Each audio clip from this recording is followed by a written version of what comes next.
রূপান্তরিত করে দিব। মুসা নবী আবার সাপে হাত দিছে, এটা লাঠি হয়ে গেছে।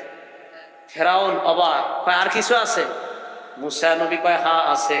আল্লাহ বলেন উখরুজিয়াদাকা মিন জাইবি, আপনি আপনার হাত এখান থেকে বের করেন, পকেট থেকে বের করেন, বগলের নিচ থেকে বের করেন। মুসা নবী যখন হাত বের করলেন, আখরাজা ইয়াদাহু ফাইদা হিয়া বাইদাউ লিন-নাযিরিন, হাত বের করার পর মাটির কালারের হাত থেকে সুন্দর একটা আলো বের হয়ে যায়। আলো বের হওয়ার পর ফেরাউন কয় সর্বনাশ, এটা আবার কি নিদর্শন? আল্লাহ পাক বলেন এত এত নিদর্শন দেখানোর পরেও ফাস্তাকবারু, কারুন হামান ফেরাউন তারা অহংকার করলো, সত্যকে গ্রহণ করে নাই। আল্লাহ পাক রব্বুল আলামিন বলেন এরা বুঝতে পারছে মুসা যে একজন সত্য নবী, এরপরেও তারা অহংকারের কারণে সত্য গ্রহণ করতে পারে নাই। আল্লাহ বলেন ফাকুল্লান আখাযনা বিযামবি, আমি সবগুলোকে পাকড়াও করলাম তাদের অপরাধের কারণে। এর মধ্যে কাউকে ডুবায় মারলাম, কাউকে আমি মাটির নিচে দাফন করে দিলাম। কারুন মাটির নিচে গেছে, কিয়ামত পর্যন্ত যেতেই থাকবে, যেতেই থাকবে। আল্লাহ বলেন দুনিয়ার অহংকারী সম্প্রদায় শিক্ষা নিয়ে নাও, অহংকারের কারণে সত্য গ্রহণ করতে পারে নাই, আমি তাদেরকে যে শাস্তি দিলাম এই শাস্তি দেখে তোমরাও শিক্ষা গ্রহণ করে নাও।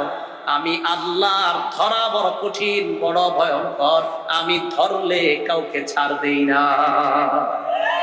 অহংকার করা যাবে না। আমার আলোচনাটা বুঝার চেষ্টা করেন, আমি এই আলোচনা কেন করতেছি।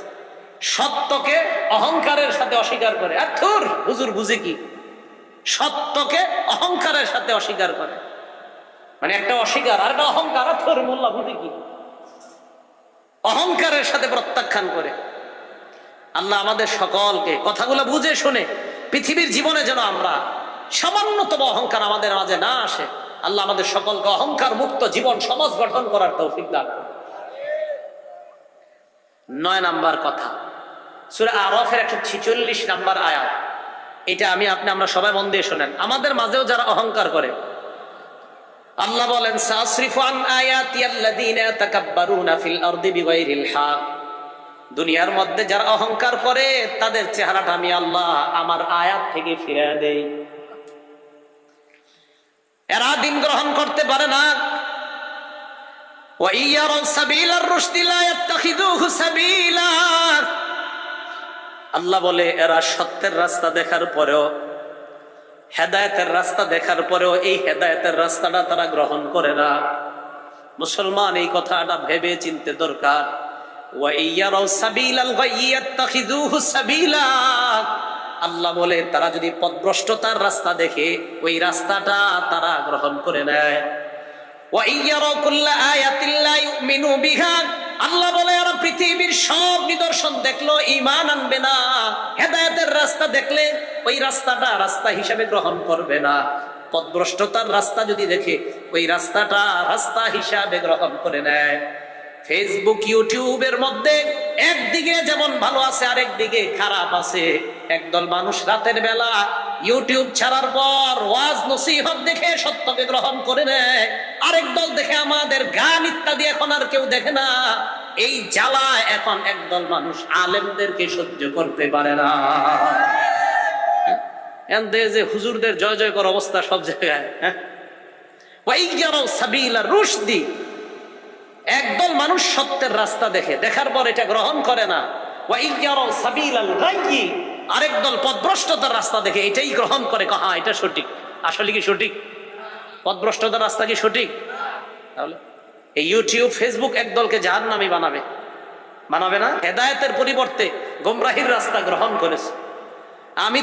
আমি তো এইভাবে বলি মাঝে মাঝে, ইউটিউব ফেসবুক চালাইতে গিয়ে যদি আপনার 10 ভাগও গুনাহ হয় তাও আপনি এটা চালায়েন না। গুনাহ যদি হয় এটা চালানো দরকার নাই। আপনি যদি নিজের উপরে নিয়ন্ত্রণ না করতে পারেন যে আমি মোবাইল চালাইলে আমার গুনাহ হবে না, তাহলে মোবাইল চালাইতে পারবেন। যদি এরকম অবস্থা হয় যে মোবাইল চালাইলে আপনার গুনাহ হবে, তো সেক্ষেত্রে আপনি মোবাইল কিভাবে চালাবেন? ভাই কথা বুঝে আসছে? আল্লাহ আমাদের সকলকে বুঝে শুনে অহংকার মুক্ত জীবন গঠন করে সত্যের রাস্তা অবলম্বন করার তৌফিক দান করে। 10 নাম্বার কথা, যারা অহংকার করে তাদের ঠিকানা জাহান্নাম। সূরা এই ব্যাপারে দুইটা দৃষ্টান্ত দেই। সূরা আহকাফের 20 নম্বর আয়াত, সূরা গাফিরের 60 নম্বর আয়াত, দুটোটা মন দিয়ে শোনেন। আল্লাহ বলেন, ওয়া ইয়াউমা ইউরাদুল লাযীনা কাফারু আলান নার, জাহান্নামের সামনে কাফেরদেরকে পেশ করা হবে। করার পর কাফেরদেরকে বলা হবে, আযহাবতুম তাইয়্যিবাতিকুম ফি হায়াতিকুমুদ দুনিয়া, তোমরা দুনিয়ার মধ্যে চাকচিক্য শেষ করে ফেলছো, আনন্দ উপভোগ তোমরা দুনিয়ার মধ্যে করে ফেলছো। ওয়াস্তামতাতুম বিহা, জান্নাতে যে আনন্দ করতে পারতা দুনিয়াতে এটা শেষ করে ফেলছো। কথাটা আবার বুঝেন, কাফেরদেরকে জাহান্নামের সামনে রাখার পর বলা হবে, জান্নাতের মধ্যে যেই আনন্দ পাইতা, আখিরাতে যেই আনন্দ পাইতা, ওই আনন্দটা দুনিয়াতে শেষ করে ফেলছো। পাশাপাশি দুইজন থাকে নাকি রুমে, একজন তার আখিরাতের আনন্দগুলো শেষ করে দিচ্ছে, আরেকজন তার আখিরাতের আনন্দগুলো সঞ্চয় করে রাখতেছে। পাশাপাশি দুইজন, দুই মালিক দুই ঘরে, এক মালিক আখিরাত সঞ্চয় করছে, আরেক মালিক তার আখিরাতকে বরবাদ করে দিচ্ছে। আল্লাহ বলবে, তুমি তোমার আখিরাতের জীবনে যে চাকচিক্য উপভোগ করতা এটা নষ্ট করে ফেলছো। কয় কিভাবে জানো? বিমা কুনতুম তাস্তাকবিরুনা ফিল আরদি বিগাইরিল হক, দুনিয়াতে অহংকার করতা, অহংকারের কারণে তুমি পার্থিব জীবনে আখিরাতের চাকচিক্য নষ্ট করে ফেলছো, এখন তোমার ঠিকানা জাহান্নাম। সূরা গাফিরের 60 নম্বর আয়াতে আল্লাহ বলেন, ওয়া ক্বালা রাব্বুকুম উদউনি আস্তাজিব লাকুম, আল্লাহ বলে, বান্দা তোমরা আমার কাছে দোয়া করো। জোরে বলেন, কি করো?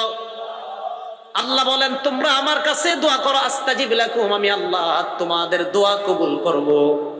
আবার বলছি, আল্লাহ বলে তোমরা দোয়া করো, আমি কবুল করব। বলেন তো বাংলাটা, আল্লাহ কি বলছে? তোমরা দোয়া করো, আল্লাহ কি বলে? আমি।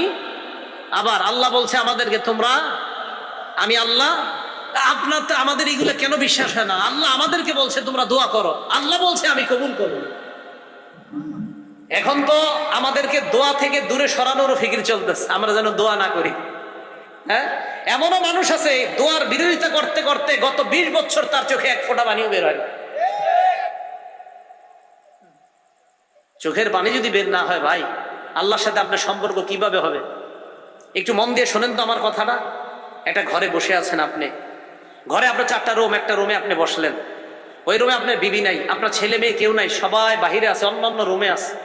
দরজাটা লাগাইয়া দিলেন, হালকা আলো জ্বলতেছে ঘরের মধ্যে, ফ্যানটা চলতেছে বা এসিটা চলতেছে, সামান্য একটু আলো ঘরের মধ্যে, অথবা জানালাটা খোলা, চাঁদের আলো আপনার ঘরের মধ্যে, লাইটটাও ঘরে নিবানো, ছেলে মেয়ে স্ত্রী কেউ নাই ঘরের মধ্যে, আপনি একা। ওই মুহূর্তে আল্লাহকে বললেন, আল্লাহ আমি আর তুমি ছাড়া কেউ নাই।